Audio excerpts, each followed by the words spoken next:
یا اللہ میں نے توبہ کی کفر سے، شرک سے، بدعت سے، غیبت سے، چغل خوری سے، چھوٹے بڑے سب گناہوں سے۔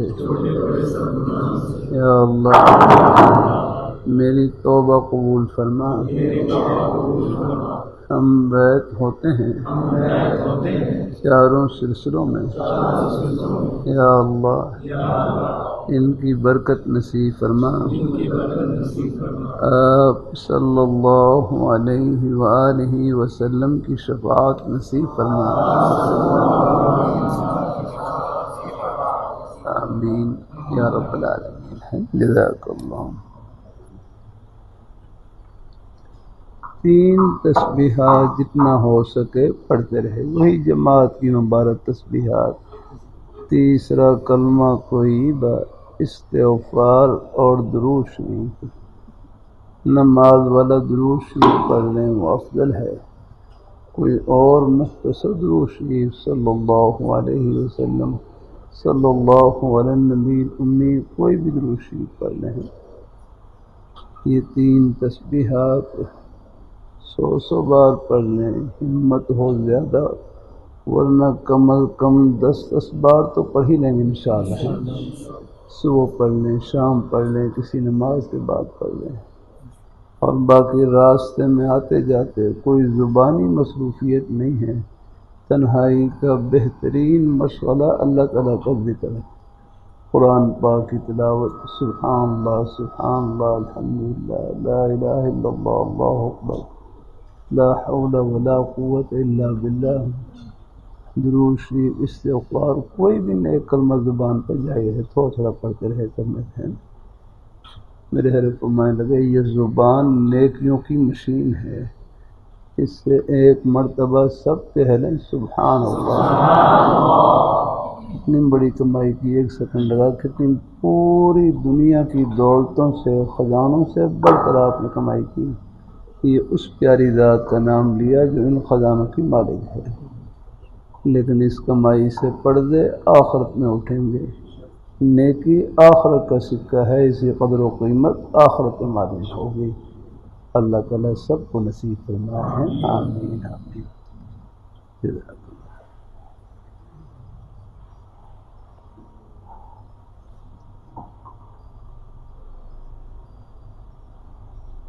برحمتک یا ارحم الراحمین۔ جزاک اللہ۔ اللہ تعالیٰ خوش رکھے۔ کیا ہم اپنا پڑھتے ہیں یا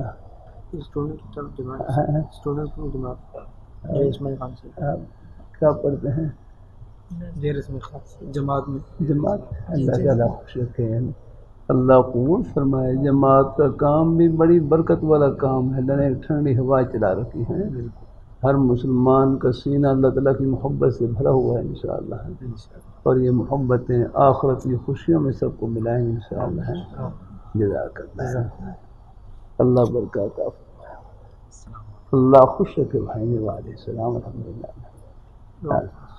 نہیں ہوتے ہیں، جزاک اللہ، اللہ تعالیٰ خوش رکھے سب۔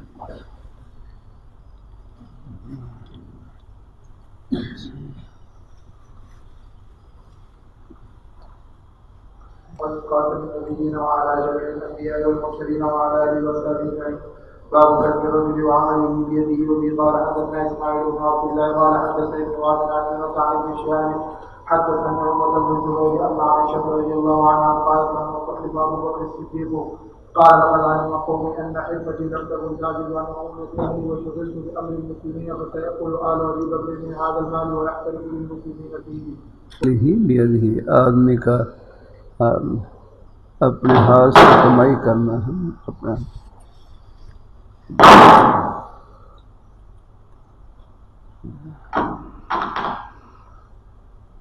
المؤمنین عائشہ رضی اللہ تعالیٰ عنہ فرماتی ہیں لما استخلف ابو بکر صدیق رضی اللہ تعالیٰ عنہ، جب خلیفہ بنائے گئے تو حضرت ابو بکر صدیق رضی اللہ تعالیٰ فرمانے لگے لقد علم قومی ان حرفتی،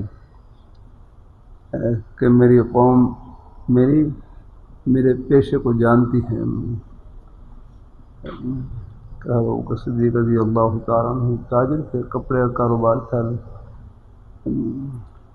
لم تکن تعجز عن مؤونۃ اہلہ، آگے کہ میں اپنے گھر والوں کی یعنی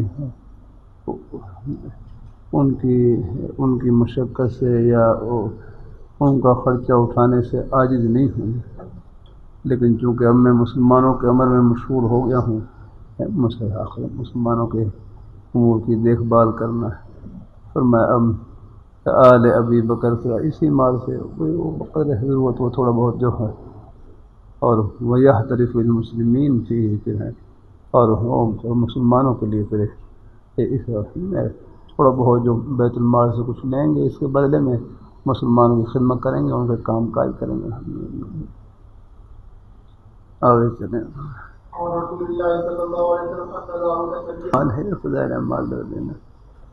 جزاک مال ہے پڑھ. انه سمع ابا هريره رضي الله عنه يقول قال کل بھی جمعہ میرا کر رہا تھا، بعض دکانوں پر لکھا ہوتا ہے، بعض دکانوں پر لکھا ہوتا ہے ادھار ایک جنگ ہے، جنگ یہاں بند ہے، ایسے ہیں. نہیں مناسب نہیں لکھنا، یہ رقم ٹھیک نہیں ہے. اللہ تعالیٰ اپنی مہربانی فرمائے. ادھار کبھی قرآن پاک کے اندر بھی آپ دیکھیں یا ایھا الذین آمنوا اذا تداینتم بدین الی اجل مسمى فاکتبوہ. اے ایمان والو، جب تم کوئی ادھار کا معاملہ کرو ہے، ادھار لین دین کرو تو فاکتبوہ، اس کو لکھ لو ذرا.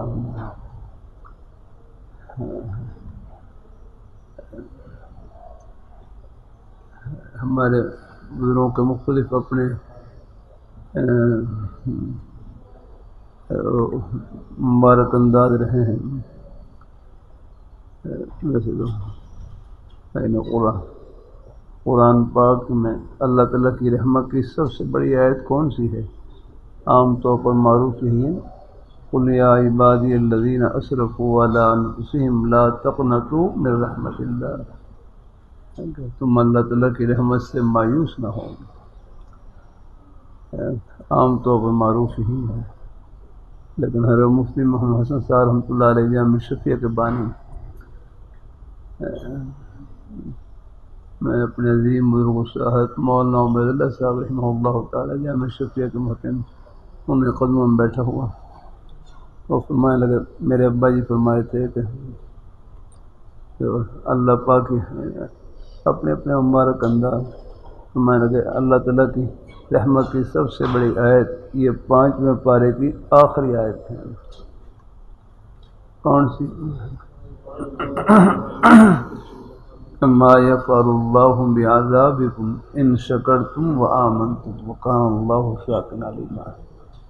ما یہ کہ سب سے یعنی بڑی اللہ کی رحمت کی آیت یہ ہے، ما یفعل اللہ بعذابکم ان شکرتم وآمنتم. پہلے منافقین کا ذکر ہے نا، ان المنافقین فی الدرک الاسفل من النار. تو اللہ تعالیٰ منافقین کو فرما رہے ما یفعل اللہ بعذابکم ان شکرتم وآمنتم، کہ ما یفعل اللہ بعذابکم کہ ہم نے ان کو عذاب دے کر کیا کرنا ہے. ما یفعل اللہ بعذابکم کہ ہم نے ان کو عذاب دے کر کیا کرنا ہے. اگر یہ ہمارے شکر گزار بندے بن جائیں اور ایمان لے آئیں تو ہم نے ان کو عذاب دے کر کیا کرنا ہے. اللہ اپنے بندوں کے عذاب کے در پہ نہیں ہے. اللہ تعالیٰ اپنی بخشی کے بہانے ڈھونڈتے ہیں. تو میں ما یفعل اللہ بعذابکم کہ ہم نے عذاب دے کر کیا کرنا ہے. کتنی پیاری ہے سبحان اللہ، کہ ہم نے تمہیں عذاب دے کر کیا کرنا ہے. اگر تم ہمارے شکر گزار بندے بن جاؤ، ایمان لے آؤ تو ہم نے عذاب دے کر کیا کرنا ہے تمہیں. سبحان اللہ. اور حضرت حکیم الامت حضرت عامر رحمۃ اللہ علیہ فرمانے لگے کہ اللہ تعالیٰ کی رحمت کی سب سے بڑی آیت یہ ہے یا ایھا الذین آمنوا اذا تداینتم بدین الی اجل مسمى فاکتبوہ، اے ایمان والو جب تم ادھار کا معاملہ کرو کیا فاکتبوہ، ہاں اس کو لکھ دو۔ طلباء کہاں جا رہے ہیں؟ ہاں آپ نے بھی جانا ہوگا، آپ کے لیے کوئی بندوبست ہوگا پھر بعد میں؟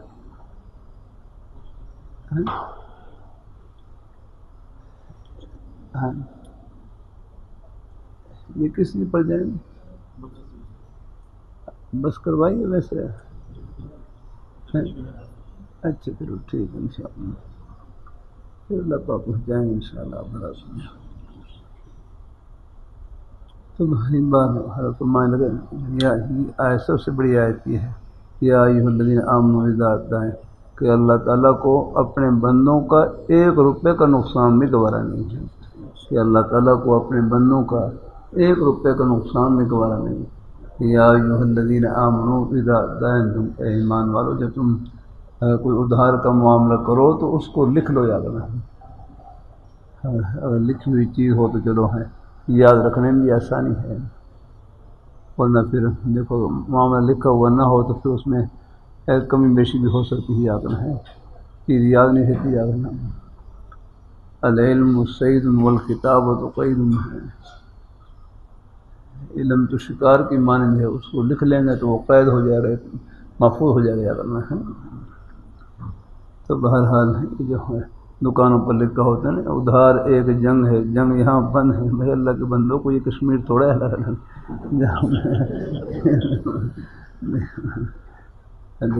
حدیث شریف سے بھی قرآن سے بھی ثابت ہے، حدیث شریف سے بھی ادھار کا معاملہ ثابت ہے۔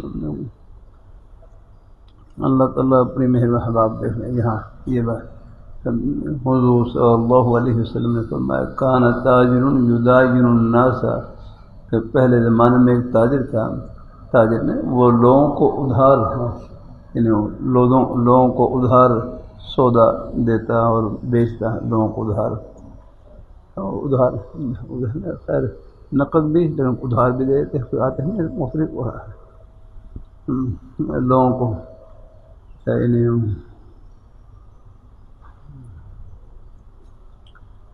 یا اللہ تعالیٰ اپنی مہربانی فرمائے، اللہ اپنی مہربانی فرمائے الحمدللہ۔ تو لوگوں کو وہ یعنی قرضہ دیتا یا ادھار ہے کوئی چیز دیتا، اور پھر اپنے ملازموں کو نوکروں کا رکھا تھا کہ فَإِذَا رَأَىٰ مُعْسِرًا، یا پہلی روایت میں ہے کہ اگر آپ تو ادھار کا معاملہ نہیں، اس میں جو غریب لوگ ہیں وہ بھی ادھار چی لیتے ہیں، بعض دفعہ اہل ثروت مالدار حضرات بھی ان کو بھی ضرورت پیش آ جاتی ہے ادھار چی لینے کی، یاد رکھنا۔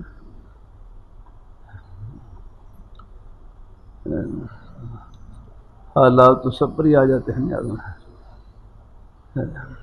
تو وہ کہہ رہا تھا اگر کوئی مالدار ہو مالدار اگر وہ کوئی مہلت طلب کرے کہ میں آپ کو بعد میں پیسے دے دوں گا، بعد میں دے دوں گا پیسے، اگر مہلت طلب کرے تو ان کو مہلت دے دیا کریں، کوئی مالدار ٹھیک ہے چلو بعد میں آپ ادا کر دیں، اور اگر کوئی غریب تنگ دست ہو یا اکنا آپ دیکھ رہے ہیں کہ وہ ادا کرنے کی ہمت نہیں ہے تو ان کو معاف کر دیا کریں، ان کو معاف کر دیا کریں۔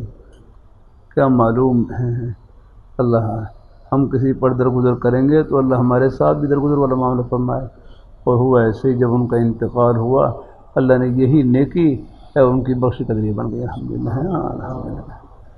لعل اللہ ان یتجاوز عنا فتجاوز اللہ عنہ۔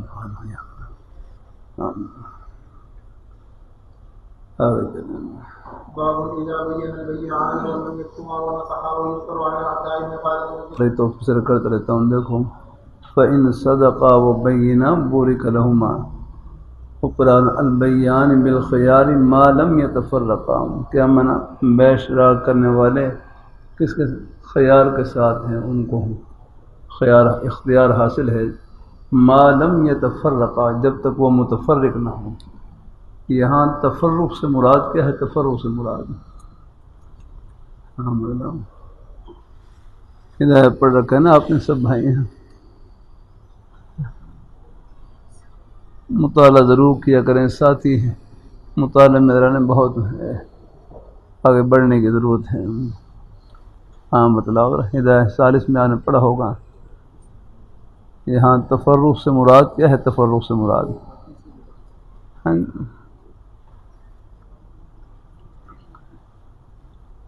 یہاں معلوم یتفرقا بالخیال،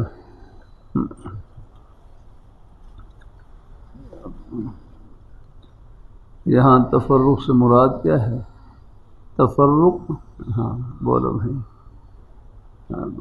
یہاں تفرق سے مراد تفرق بالاقوال مراد ہے۔ ہمارے نزدیک یہاں پر تفرق سے مراد تفرق بالاقوال ہے، بالابدان نہیں یاد رکھنا۔ تفرق سے مراد کیا ہے؟ تفرق بالاقوال کے اعتبار سے کہ قول متفرق ہو جائیں ان کے، ان قول کے ایک نے ایجاب کر لیا اور دوسرے نے قبول کر لیا، اب یہ قول متفرق ہو گئے نہیں اگر ہاں تو بس اب خیال ختم ہو گیا تمام۔ عجیب بات ہے، میں بات سمجھ میں آ گئی۔ پھر ایجاب کا معنی کیا ہے؟ ایجاب کا معنی دھیان سے بولیں، ہاں بولو، ایجاب کا معنی کیا ہے؟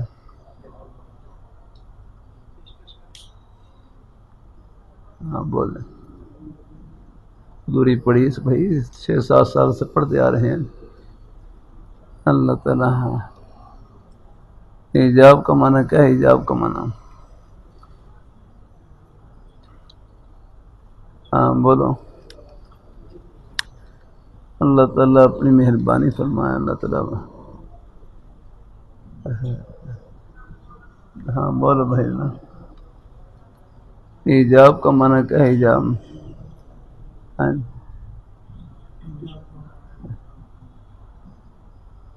بھائی اللہ کے بندوں، یہاں ہدایت ثالث ہے، ہدایت ثالث وہاں آپ نے یہ ہدایت ثالث میں آپ نے پڑھا ہوگا، یہ میں دورے کے اندر بھی طلباء آتے ہیں شعبان رمضان میں، ان سے بھی کچھ اجرا میں پوچھتا ہوں یا کا نام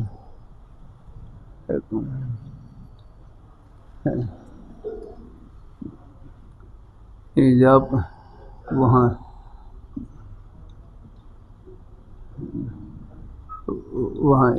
یہ ہدایت ثالث میں وہاں پر البیع ینعقد بالایجاب والقبول اذا کان بلفظ الماضی، وہاں ایجاب کے اوپر نے حاشیہ لگا ہوا ہے، دیکھ لیں وہاں ایجاب کے اوپر حاشیہ میں لکھا ہوا ہے، ایجاب کا معنی ہے هو الاثبات، ایجاب کا معنی ہے اس بات، لازم کرنا نہیں ہے، وہ خیر الگ کرنا، ایجاب کا معنی یہاں پر اس بات ہے، هو الاثبات، ایجاب کا معنی ہے اس بات، کیونکہ جو پہلے نمبر پر ہاں کرتے ہیں، جیسے عام طور پر کہتے ہیں جو پہلے نمبر پر ہاں کرے اس کو ایجاب کہتے ہیں، دوسرے نمبر پر ہاں کرے اس کو قبول کہتے ہیں، تو ایجاب کا معنی ہے اس بات، اس بات کیوں ہے؟ اس لیے کہ جو پہلے نمبر پر ہاں کرتا ہے وہ دوسرے کے لیے قبول کو ثابت کرتا ہے،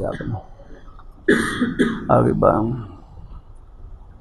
اللہ اپنی مہربانی فرمائے، اس لیے طلباء سے کرتا رہتا ہوں، آدھا نکاح تو آپ کو ہو چکا یا کرنا، ایجاب تو سب کی طرف سے ہے یا کرنا، مسئلہ ہے قبول کا ہے نا، قبول تو کرے، ایجاب کو تو سب کی طرف سے سب تیار ہے، لیکن اکیلے ایجاب کیا کرے جب تو قبول نہ ہو یا کرنا۔ چلو بھائی طلباء ہیں بھائی، آدھی چیزوں میں خوش ہو جاتے ہیں الحمدللہ، اللہ تعالیٰ مہربانی فرمائے، ہو جائے گا انشاءاللہ، سب چیزیں آہستہ آہستہ اپنے وقت پر مل جاتی ہیں الحمدللہ، اللہ تعالیٰ اپنی مہربانی فرمائے۔ تو ایجاب کا معنی ہوتا ہے اس بات کا معنی ہے ثابت کرنا ہے، آیا تو ایجاب کو بھی ایجاب اس لیے کہتے ہیں کہ جو پہلے نمبر پر ہاں کرتا ہے وہ دوسرے کے لیے قبول کو ثابت کرتا ہے، اگنا ہے یہ معنی ہے، آج بات ہے نا، ورنہ طلباء کو درد میں گھومتے رہتے ہیں، کچھ لازم کو کچھ اور ہے، اصل یہ یقین ہے، آپ وہ ہدایت کا حاشیہ دیکھ لیں اور وہاں بھی وہی ہے، هو الاثبات، ایجاب کا معنی ہے اس بات ثابت کرنا، تو ایجاب کو بھی ایجاب اس لیے کہتے ہیں کہ جو پہلے نمبر پر ہاں کرتا ہے وہ دوسرے کے لیے قبول کو ثابت کر دیتا ہے، کیوں جب تک چاہے وہ بائع ہو چاہے مشرک، جو بھی پہلے نمبر پر ہاں کرے گا وہ دوسرے کے لیے قبول کو ثابت کر دے گا۔ بھائی کی بات ذہن میں آ گئی، تو ہمارے ہاں یہاں پر نا تفرق سے مراد کیا ہے؟ تفرق بالاقوال ہے یعنی قول کے اعتبار سے مختلف ہو جائیں، ایک ایجاب کر لے اور دوسری طرف سے قبول، اب دونوں قول مختلف ہو گئے نہیں آگے میں ہے، لیکن بعض ائمہ کے نزدیک امام شافعی رحمۃ اللہ علیہ کے نزدیک یہاں تفرق سے مراد تفرق بالابدان ہے، لہذا ان کے نزدیک خیار مجلس حاصل ہے، جب تک دونوں بدن اکٹھے ہیں ایک ہی مجلس کے اندر موجود ہیں تو ان کو بیع کو ختم کرنے کا اختیار ہے، آگے چاہے ایجاب قبول ہو بھی جائے اگر نہ، لیکن ان کے ہاں تفرق سے مراد تفرق بالابدان ہے، جب تک ابدان کے اعتبار سے جدا نہ ہوں، لیکن ہمارے ہاں تفرق سے مراد کیا ہے؟ تفرق بالاقوال، کہ جب ایجاب اور قبول یہ دونوں قول مختلف ہو گئے، یعنی دونوں قول پائے گئے تو بس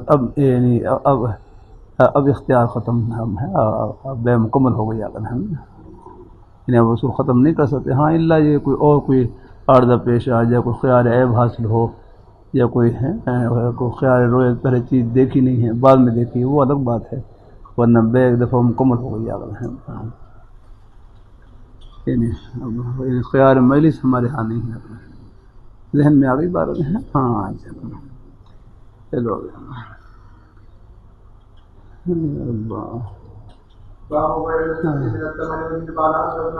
یہ حدیث فَإِن صَدَقَا وَبَيَّنَا بُورِكَ لَهُمَا فِي بَيْعِهِمَا، معاملہ کرنے والے، خرید و فروخت کرنے والے زبان سے سچ بولیں، زبان سے سچ بولیں، وَبَيَّنَا اور عیب کو ظاہر کر دیں، زبان سے سچ بولیں اور عیب کو ظاہر کر دیں، تو آئے کیا ہم بُورِكَ لَهُمَا فِي بَيْعِهِمَا، ان کے لیے بیع شرع میں سودے میں برکت ڈال دی جاتی ہے۔ وَإِن كَذَبَا وَكَتَمَا، اگر وہ دونوں جھوٹ بولیں اور کتما عیب کو چھپائیں تو ان کے سودے میں ان کے سودے کی برکت مٹا دی جاتی ہے، پھر سودے میں برکت نہیں رہتی آگے میں۔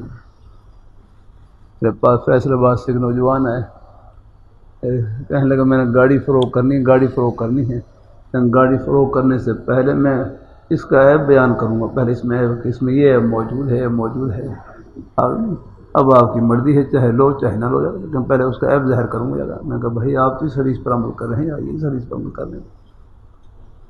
اللہ تعالیٰ اپنی بھائی بس نے کیا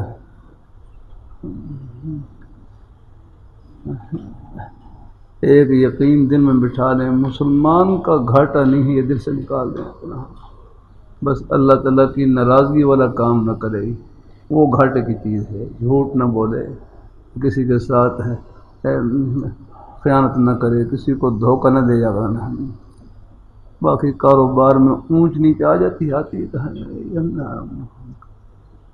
کاروبار میں کبھی اگر ہمیشہ نفع ہی نفع ہو، کبھی اس میں نقصان نہ ہو، پھر تو لوگ کاروبار کو خدا سے رضا سے میں نہیں سمجھ رہا، حالانکہ کاروبار رزاق نہیں، کاروبار تو ایک بہانہ ہے، دینے والی ذات اللہ تعالیٰ کی ہے۔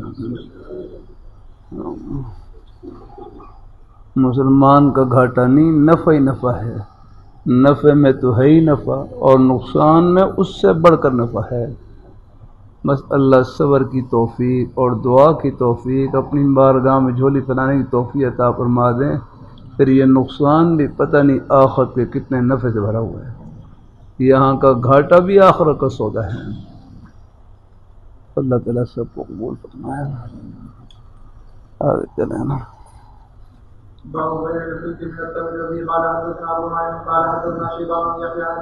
بھائی آپ اپنی دکان کو جنت کی دکان بنائیں، اپنے دفتر کو جنت کا دفتر، اپنی کھیتی باڑی کو جنتی کھیتی باڑی، یہ دین جو اللہ نے دیا ہے بڑا پیارا دین دیا ہے، اگر یہ مسجد میں اللہ تعالیٰ کی رحمت کا سایہ بنا کھڑا ہوا ہے تو ہماری دکان میں بھی اللہ تعالیٰ کی رحمت کا سایہ بنا کھڑا ہوا ہے، وہاں جنت کی راہ بتلا رہے ہیں، تو کبھی فَإِن صَدَقَا، یہ ساری آگے چلیں۔ باب یربی الصدقات، اس پر ذکر کیا تھا کچھ؟ کہ اللہ تعالیٰ سود کو مٹاتے ہیں اور صدقہ خیرات کو بڑھاتے ہیں. پہلے ذکر کیا کر چکے ہیں. آگے چلیں. عن ابن عباس رضي الله عنه أن رسول الله صلى الله عليه وسلم قال إن الله حرم مدة ولم تحل لأحد قبل ولا. ایک خیاط کا معنی کیا ہے؟ درزی ہے. اللہ اپنی مہربانی فرمائے. عرض کرتا رہتا ہوں آدمی پیشے سے نیچے نہیں ہوتا، آدمی تقوی سے اونچا ہوتا ہے، پیشے سے نیچے نہیں ہوتا. پیشہ کوئی بھی ہو، یہ تو ہماری ضرورت ہے یار.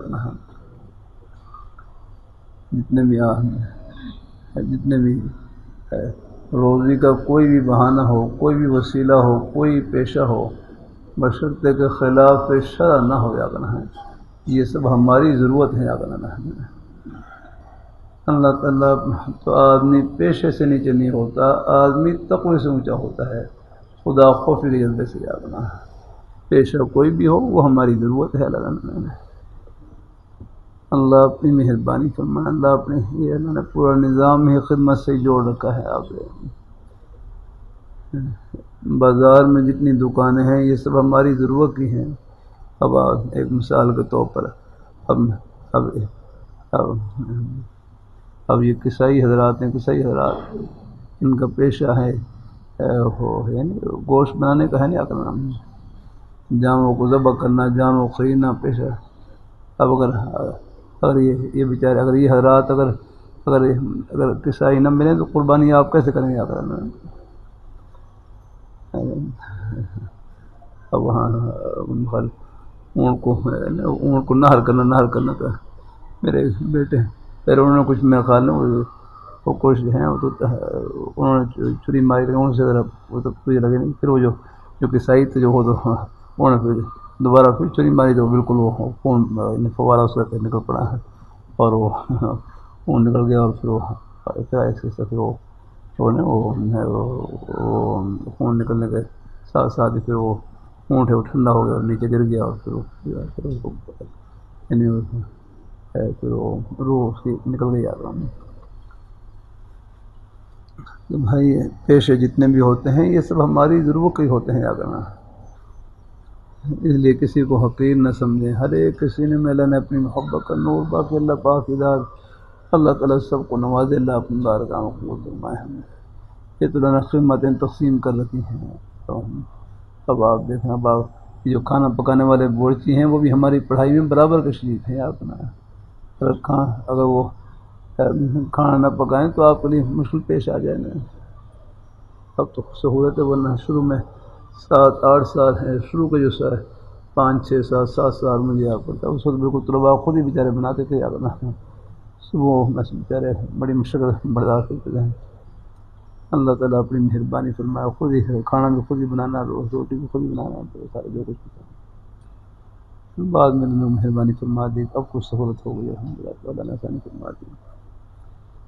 اب بھی مجاہدہ رہتا ہے. طلباء کا خود مجاہدہ ہے، مختلف ہیں. اب تیسری منزل پر لے کر جاتے ہیں بیچارے، روٹیاں لے کر جاتے ہیں. یہ شعبان یا رمضان میں جب دور میں دیکھتا ہوں پرانے طلباء ہی ہوتے ہیں بیچارے، وہ سارے خدمت کا کام کر رہے ہوتے ہیں.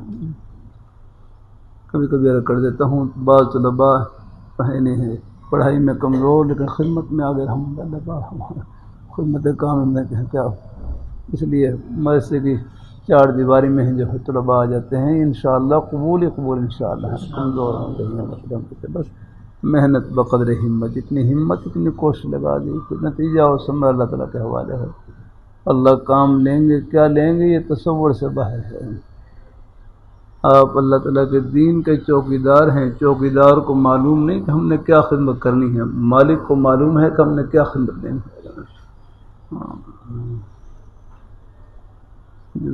تو خیاط ایک خیاط ایک درزی، ان کا کپڑے کی سلائی. انہوں نے حضور صلی اللہ علیہ وسلم کی دعوت کی، حضور کے لیے کھانا بنایا انہوں نے. امانت میں نے یہاں ملکہاں سے یہ پتہ نہ قریب ملکہاں سے وہاں پر وہاں حاضر ہوا. وہاں ہمارے ڈاکٹر عباس صاحب ہیں، ان کے ہاں کھانا کا ان کے بارے میں مجھے مرشد نیاز صاحب فرمانے لگے، ان کے بارے میں بتلا رہے کہ بھائی اللہ نے ان میں غریبوں کے ساتھ ہمدردی کا خیر کا جذبہ بھی رکھا ہوا ہے۔ کہنے لگے انہوں نے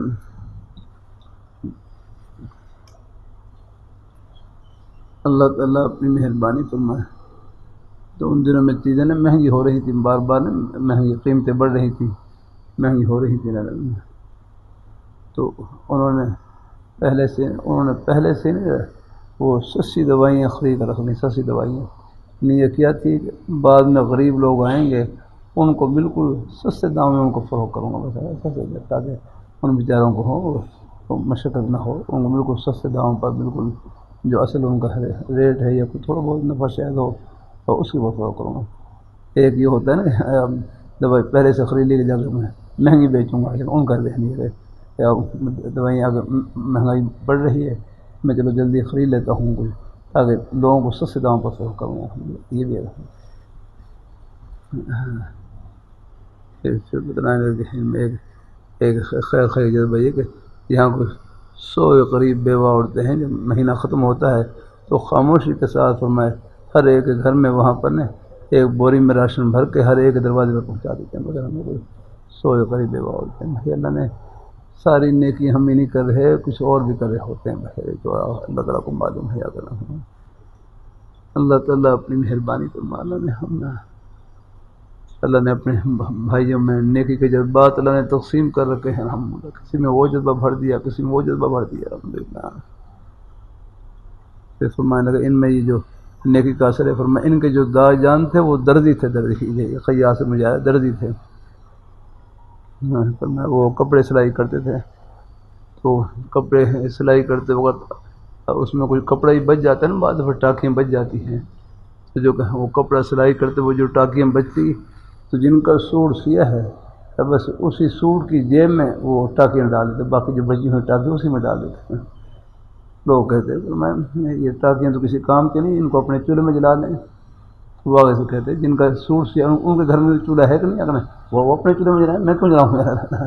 اتنی امانت داری اگر ہم لوگ بس یہ جو ٹاکیاں باقی بچی وہ بھی وہ جن کا سوٹ سیا انہیں کی جیب میں ڈال دیتے، بغیر ہم لوگ جا کے وہ استعمال کریں۔ ہم نے یہ اس قسم کی جو امانت داری کا جذبہ ہوتا ہے اس سے میرا کروں اللہ تعالیٰ نسلوں میں اللہ پاک کی ذات اپنی رحمت کے فیصلے فرما دیتے ہیں، نسلوں کو نوازتے ہیں۔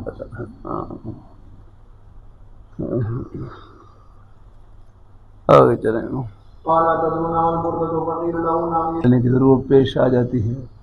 حضور صلی اللہ علیہ وسلم مرض الوفات میں آپ صلی اللہ علیہ وسلم نے ایک یہودی کے پاس اپنی زرہ مبارک رہن رکھ کے اس سے بعض روایت میں آتا 20 سا اور بعد میں 30 سا ہے جو ادھار لی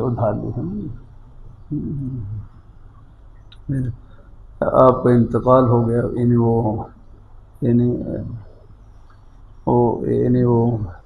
آپ وہ جو واپس نہیں کر سکے پھر بعد میں حضرت ابوبکر صدیق رضی اللہ تعالیٰ عنہ نے آپ کے جو مبارک ہیں وہ واپس کر کے جو ادھار لیے تھے اور پھر آپ کی زرہ مبارک واپس لیا کرتے ہیں، تو حالات آ جاتے ہیں۔ اللہ اپنی مہربانی فرمائے، اللہ حافظ۔ یہ جو آپ کے یہ مبارک احوال ہیں یہ ہماری تسلی کے لیے ہیں کہ میری امت میں بھی کسی پر حال آ جائے کچھ قسم کا حال تو ان کے لیے ہے، چلو تسلی کا سامان ہو۔ آپ دیکھیں ہر ہم جہاں رضی اللہ عنہ ہمارے گھر میں کئی ماہ سے گزرتے تھے کہ چولہے میں آگ نہیں جلتی تھی، بس کھجور اور پانی پر گزارا ہوتا تھا، کھجور اور پانی پر جاگرنا کچھ بعد کبھی ایک کھجور ایسے بعد ایسا بھی ہوتے تھے۔ ہر مومن تشریف فرما ایک پیچھے روایت گزری نہیں آتا ہے، ایک عورت آ گئی، اس کے ساتھ 2 بچیاں تھیں اور سوال کیا تو انہوں کے پاس ایک کھجور تھی، بس ایک کھجور، وہ کھجور ان کو پیش کر دی، چلو آپ لے لو۔ کوئی والدہ تھی نہیں، والدہ اس نے پھر کھجور کے 2 ٹکڑے کیے، ایک ٹکڑا ایک بیٹی کو دے دیا، ایک دوسرے کو دے دیا اور خود کچھ بھی نہیں کھایا۔ سبحان اللہ، حضور کی خدمت آپ صلی اللہ علیہ وسلم کی خدمت میں جب یہ ان کا یہ قصہ بیان کیا تو حضور نے فرمایا کہ جو عورت بھی اپنی بیٹیوں کے معاملے میں ہے کچھ ہے مبتلا کی جاتی ہیں، کوئی تھوڑی بہت اپنی بیٹیوں کے بارے میں کوئی آزمائش میں کوئی مبتلا کی جاتی ہیں، یہ بیٹیاں ان کے لیے جہنم کی آگ سے آڑ ہوں گی الحمدللہ۔ ہاں اللہ تعالیٰ کرم فرمائے۔ آگے چلیں۔ اس کی مثال نیک ساتھی کی مثال ایسے ہے جیسے کستوری کی خوشبو جاگنا، جیسے کسی کے پاس کستوری ہو جاگنا، اگر اس کو نہ بھی خریدے تو خوشبو تو ملی جائے گی آگنا۔ اور برے ساتھی کی مثال ایسے ہے جیسے آگ کی بھٹی آگنا، تو آگ کی بھٹی تو خطرناک ہی ہوتی ہے آگنا، وہ کپڑے کو بھی جلا سکتی ہے۔ آگے چلیں۔ ورنہ اس کی جو بو ہے وہ تو پہنچ جائے گی، اور کبھی کبھی خطرہ ہوتا ہے کہیں کوئی کپڑے وغیرہ نہ جلا دے آپ کے بھٹی میں۔ آگے چلیں۔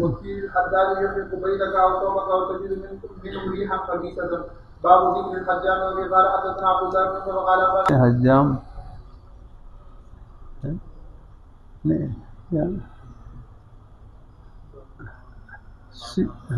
سنگی لگانے والے بھی اصل حجام بھی ہوتا ہے، سنگی لگانے والے۔ ہمارے ہاں تو خیر کہتے ہیں ہاں حجامہ، جو حجامہ کرتے ہیں حجامہ سنگی لگاتے ہیں، وہ ہمارا ہے۔ وہ تو میں خیال جو بال بنانے والے ہیں ان کو تو میں خیال نہیں ہمارے ہاں تو نہیں، ان کے ہاں کیا کہتے ہیں حلاق کہتے ہیں، حلاق ہیں، حلاق کیا کرنا جو بال منونے والے بنانے والے ہیں ان کو حلاق کہتے ہیں۔ آگے چلیں۔ شاید حجام ہیں، شاید دوسرا جیسے بال بنانے والے کام بھی کرتے ہیں، لیکن یہ بھی سنگی لگانے والے کام نہیں حجام وہ اصل سے جو ہے۔ آگے چلیں۔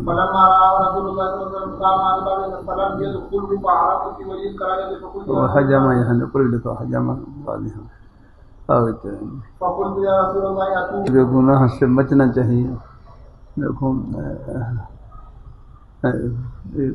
بالکل نہیں تصویر وغیرہ کا جو بلا ضرورت بچنا چاہیے، بہت زیادہ اب انہیں چیزیں عام سی ہو رہی ہیں۔ اللہ تعالیٰ اپنی مہربانی فرمائے، اللہ تعالیٰ بلا ضرورت اس سے بچنا چاہیے۔ اللہ اپنی مہربانی فرمائے۔ مولانا فضل الرحمان صاحب مقات لا لیا، میں جب بائی پاس کے بعد آپریشن کے بعد وہاں پر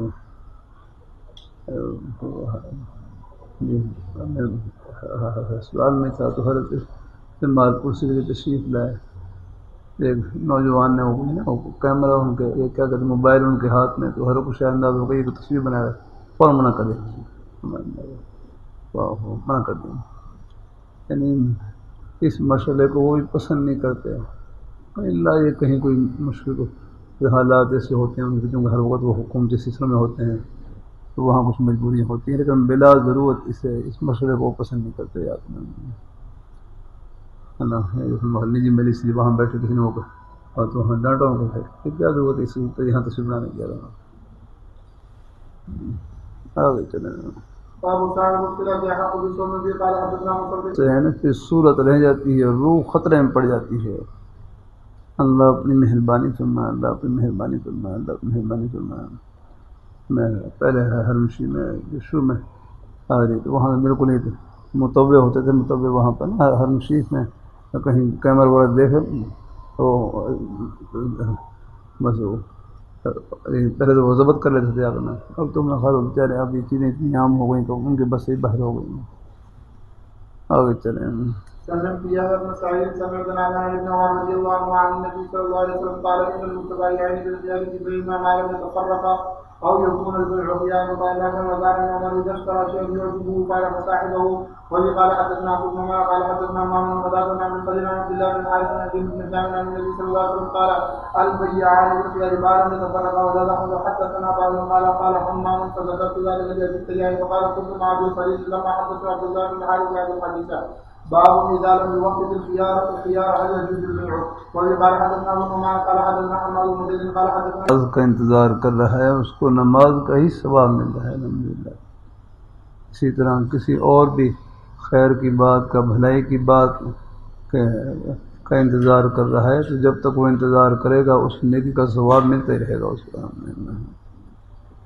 آگے چلیں. عن انس بن مالك رضي الله عنه قال كان النبي صلى الله عليه وسلم يسوق فقال من جاء بالقلب فلتقل اليه النبي صلى الله عليه وسلم فقال انما العدوان فقال النبي صلى الله عليه وسلم صلاۃ اما كانت الصلاۃ تحبسه کہ تم میں سے ہر آدمی نماز کے اندر ہوتا ہے جب تک نماز اس کو روکے رکھے، یعنی جب تک وہ نماز کا انتظار کر رہا ہے نماز کا ہی اس کو ثواب مل رہا ہے.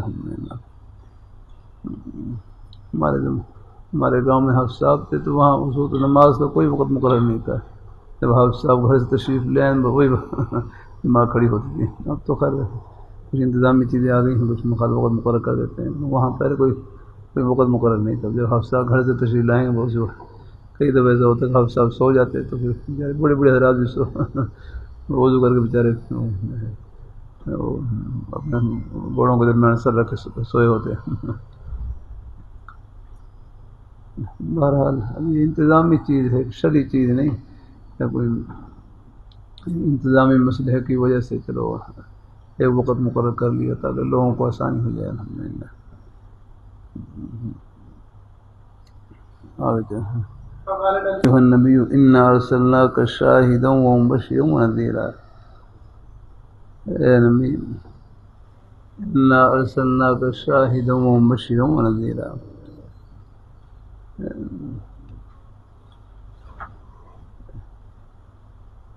یہاں مولانا احمد رضا خان صاحب کا ترجمہ ہے یہاں پر.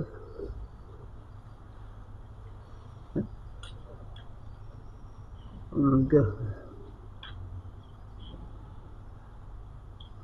ہے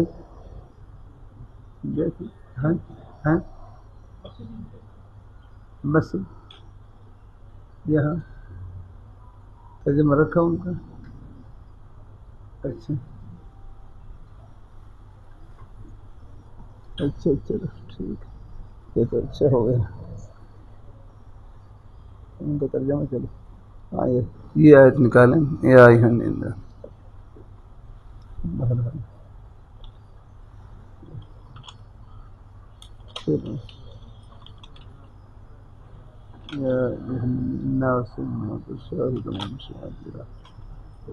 ہاں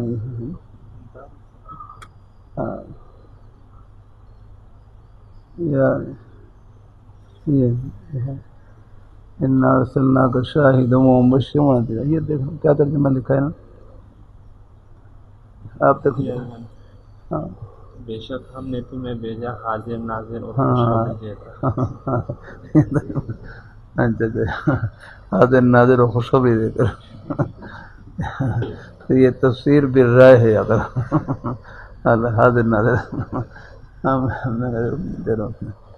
پہلے میں نے سنا تھا میں ذرا تو چلو ان کا ترجمہ انہیں کا ترجمہ ہے حاضر ناظر. کیا لکھا ہے اعلیٰ حضرت امام اعلیٰ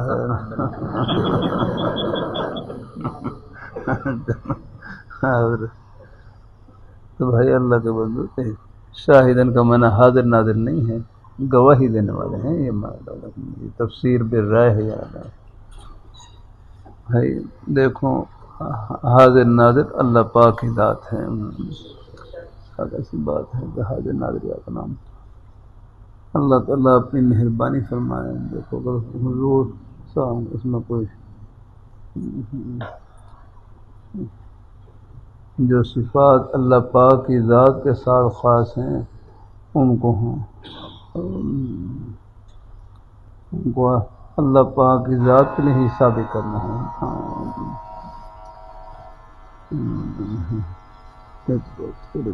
اچھا کیا پہلے میں نے زبانی تو سنا تھا لیکن جب بھی آپ نے دکھلا دیا اچھا کیا.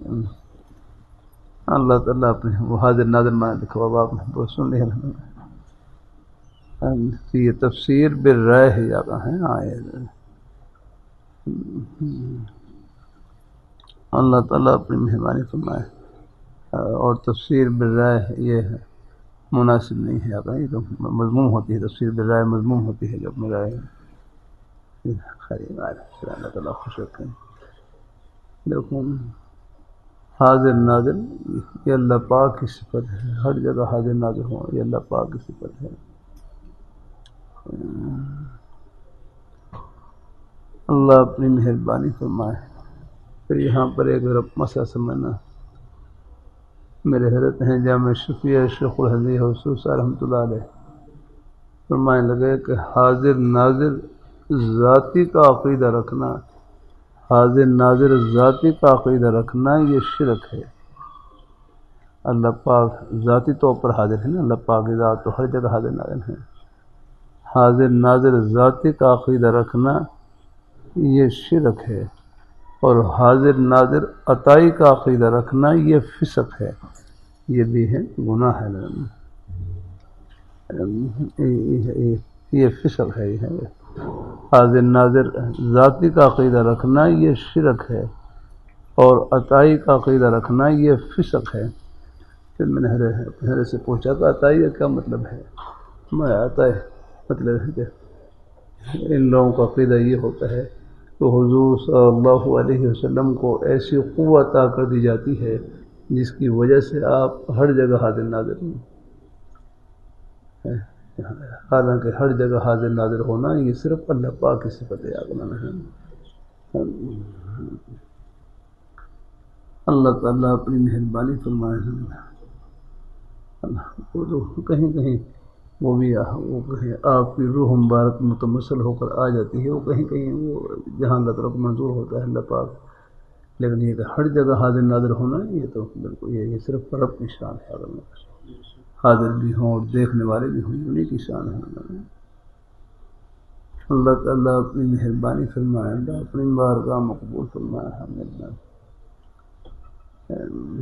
تو یہ شاہدن کا معنی یہاں پر احمد رضا خان کا ترجمہ بھی دکھلایا کہ شاہدن کا معنی حاضر ناظر لکھا ہے، حالانکہ حاضر ناظر نہیں، حاضر ناظر صرف اللہ پاک کی ذات، یہ تفسیر بالرائے ہے، یہ ٹھیک نہیں ہے تفسیر کرنا، ہم کر لیں گے۔ اللہ تعالیٰ بڑی محنت اسی طرح اور ایک نور بشر کا یہ پہلے رہا ہے، کئی مسئلے ہیں ہمارے بریلوی حضرات ہیں، اللہ کو اللہ تعالیٰ سیدھے راستے کی سمجھ عطا فرمائے۔ کئی مسائل میں اختلاف رہا ان سے، میں ہمارے ہم بدائیں باغ میں ہمارے حضرت سید نفیس حسین شاہ صاحب رحمۃ اللہ علیہ ایک مرض میں تشریف فرمائے، شاید قاری قطب الدین صاحب تھے، مجھے معلوم ہے بھائی رضوان میں شاید آپ تھے شاید، وہاں ہمارے قاری قطب الدین صاحب تھے، اور ان کے مرثے میں حضرت شاہ صاحب تشریف لائے، تو قاری صاحب کہنے لگے کہ یہاں بریلوی بہت زیادہ ہیں، بریلوی بہت زیادہ ہیں۔ تو حضرت شاہ صاحب فرمانے لگے بریلوی وہ ہوتا ہے جو مکفر ہو، جو علماء دیوبند کی تکفیر کرے۔ فرمائے جو سادہ لوگ ہیں ان کو تو آپ کوئی ان پڑھ کہہ لیں، بے خبر کہہ لیں، ان کے بچے ہمارے پاس ہی پڑھنے کے لیے آتے ہیں۔ باقی اللہ اپنی مہربانی، بس بڑے وہ سخت قسم کے ہوتے ہیں بالکل۔ میں جا گیا وہاں پر نہ خیر میں مسافر کے لیے آگے ہاتھ ہی نہ ملایا کر، اتنی وہ شدت ہی آگا نا۔ بہرحال چند ایک جیسے ایک نور بشر کا مسئلہ ہے، ہمارے حضرت صاحب مولانا شاہ صاحب رحمہ اللہ تعالیٰ بڑی پیاری بات فرماتے ہیں۔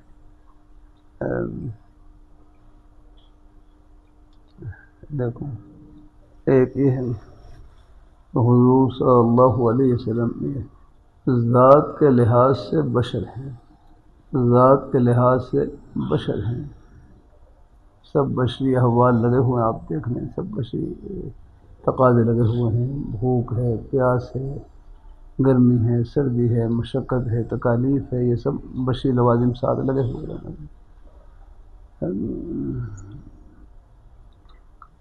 حضور صلی اللہ علیہ وسلم ذات کے لحاظ سے بشر، لیکن صفات کے لحاظ سے نور ہی نور ہے۔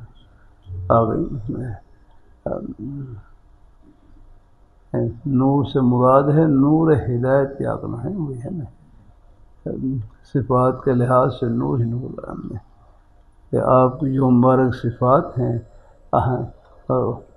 ایسی وہ نورانی صفات ہیں کہ ان سے جنت کی راہ ملتی ہیں سب کو، الحمدللہ۔ ہاں سب جو کہا جائے حضور صلی اللہ علیہ وسلم نور مجسم ہے، مطلب یہ ہے، مطلب یہ کہ آپ ذات کے اعتبار سے بشر ہیں لیکن صفات کے لحاظ سے نور ہی نور، الحمدللہ۔ ہمارے مولانا عبدالرحمن اشفی صاحب رحمۃ اللہ علیہ، ان سے کسی نے پوچھا کہ حضور نور ہیں یا بشر ہیں، حضور نور ہیں یا بشر؟ سر تو بڑے حضرت جواب تو فرمانے لگے تم حضور کی بات کرتے ہو، میں کہتا ہوں حضور کے صحابہ بھی نور ہیں، حضور کے صحابہ بھی نور ہیں۔ نور سے مراد ہے نور ہدایت یا ہم اس میں کوئی شک نہیں آتا۔ اصحابی کالنجوم بأیہم اقتدیتم اہتدیتم، میرے تمام کے تمام صحابہ ہدایت کے آسمان پر روشن ستاروں کی طرح ہیں، ہم جس ایک کے پیچھے چلیں گے جو ہے جنت کی ٹھنڈی ہوا میں پہنچ جائیں گے، الحمدللہ۔ حضور صلی اللہ علیہ وسلم آپ ذات کے لحاظ سے بشر اور صفات کے اعتبار سے نور ہے، آپ کی تمام نورانی اعمال، نورانی صفات، یہ سب نور سے بھری ہیں، الحمدللہ، جنت کی راہوں سے بھری ہیں، الحمدللہ۔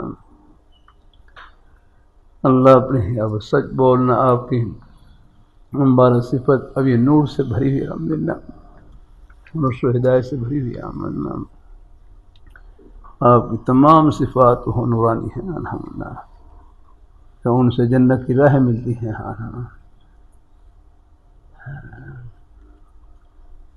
بعض ہمارے دوسرے حضرات ہیں، ان کو مغالطہ لگتا ہے کہ ہم اگر حضور کو بشر کہیں گے تو شاید یہ نا یہ گویا کہ سمجھ بشر کہیں گے تو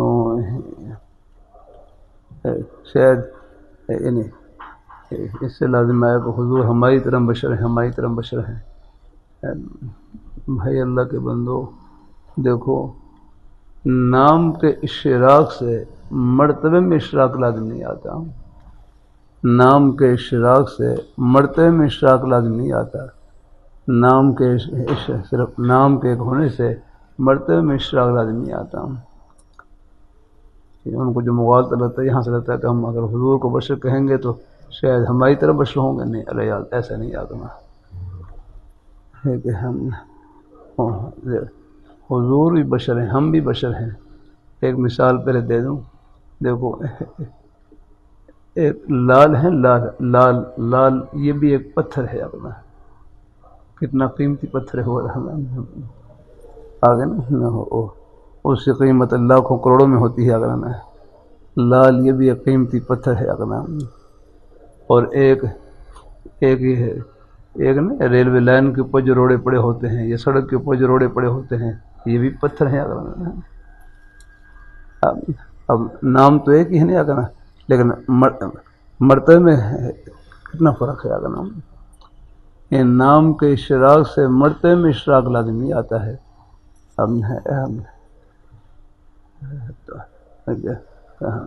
ہم بھی بشر ہیں، حضور ہی بشر ہیں، لیکن حضور کی بشریہ کی مثال لاکھوں کروڑوں اربوں خربوں لالوں سے بڑھ کر ہے، الحمدللہ، اس کا تو کوئی موازنہ نہیں۔ اور ہماری بشریہ کی مثال یہ جو سڑک کے اوپر روڑے اور پتھر پڑے ہوئے ان کی طرح ہے، ہمارا اللہ تعالیٰ تو حضور ذات کے لحاظ سے بشر ہیں، صفات کے لحاظ سے نور ہی نور ہے، آپ کے تمام اخلاق، تمام آپ کے مبارک افعال سب نور سے بھرے ہوئے، رشد و ہدایت سے بھرے ہوئے، الحمدللہ۔ ہاں تو بھائی کو بار ذہن میں آ گیا گا، ہاں یہ تیسرا سمجھنا، الحمدللہ۔ چلو آگے بڑھوں گا، پہنچنا بھی ہے آپ پھر آپ میں خیال ہے باب پورا کر دو پھر۔ يا أيها النبي إنا أرسلناك شاهدا ومبشرا ونذيرا وحرزا للأميين أنت عبدي ورسولي سميتك المتوكل ليس بفضل ولا غليظ ولا سخاب في الأسواق ولا يدفع بالسيئة السيئة ولكن يعفو ويغفر ولن يغفر الله حتى يقيم به الملة العوجاء بأن يقول لا إله إلا الله وتفتح بها أعين وعمي وآذان صم وقلوب غلف تاب وعبد العزيز بن أبي سلمة عن هلال وقال سعيد بن هلال عن عطاء عن ابن سلام رضي الله عنه قال أبو عبد الله غلف كل شيء في غلاف فهو أغلف سيف أغلف وقوس غلفان ورجل أغلف إذا لم يكن مفتونا. میں نے جگہ پہنچنا ہمارے پیسہ رحمۃ اللہ علیہ کہاں رہا کوشش کروں گا اگر اللہ کرے کوئی 12 بجے کے آس پاس پہنچ جاؤں اگر کوئی عارضہ پیش آ گیا پھر رہا پھر کوئی نہ صرف میں اطلاع کر دوں گا ورنہ رہا کوئی 12 بجے قریب میں نے اگر سنا بھی کانفرنس میں پہنچنا ہے وہاں کر لوں اگر اندازہ نہیں کیا شکل بنتی ہے اگر جلدی آ کر پھر انشاءاللہ کچھ صبح 12 بجے کے آس پاس ہو جائے گا انشاءاللہ کچھ تھوڑا ان شاء اللہ.